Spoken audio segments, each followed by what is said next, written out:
Caesar crosses the Rubicon. Caesar's victories made him a hero to people of Rome. But the senators were afraid of Caesar. What if he comes back to Rome now?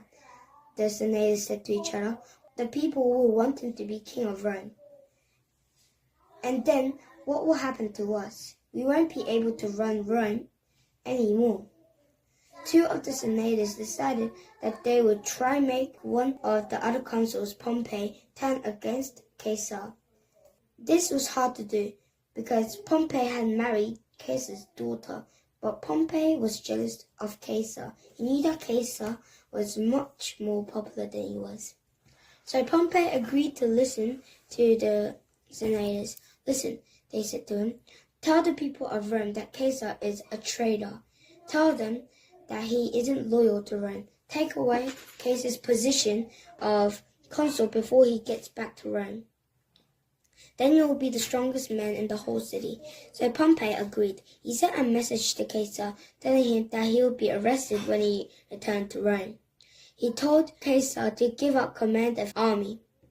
And all of the people in Rome were told that Caesar was a traitor. Far away in Britain, Caesar got the bad news. His own city was calling him a criminal and a traitor. And the Senate wanted to arrest him and put him on trial. What should he do? Caesar knew that the Senate didn't like him, but he was convinced that the Roman people still thought of him as a great hero. So he took his army and marched back towards Rome. Soon Caesar came to the Rubicon River.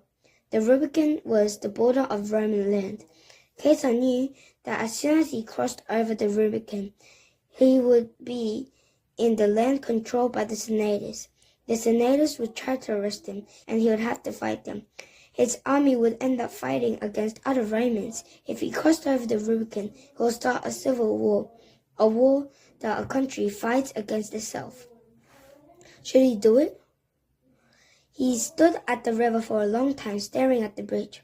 Even yet, he said to the captain of his army, we may turn back, but once we cross that little bridge, we will have to settle this with our swords. Finally, Caesar drew his sword and stepped onto the bridge. My enemy has forced to do this, he announced. We will march into Rome. Let the die be cast. He crossed the Rubicon on January 10th, 49 BC BCE. His army followed him towards Rome. Back in Rome, Pompey and the senators were trying to raise an army of their own, but no one wanted to fight against Caesar's soldiers. After all, Caesar's army had spent years fighting in foreign countries. They were tough, strong, and loyal to their leader.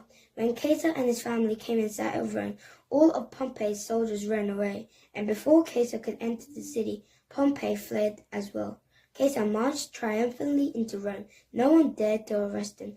Now the Senate had to admit that Caesar was too powerful to drive away. Caesar wasn't king yet, but he was the strongest man in Rome. Today, when someone has made an important decision, people still say you're about to cross the Rubicon.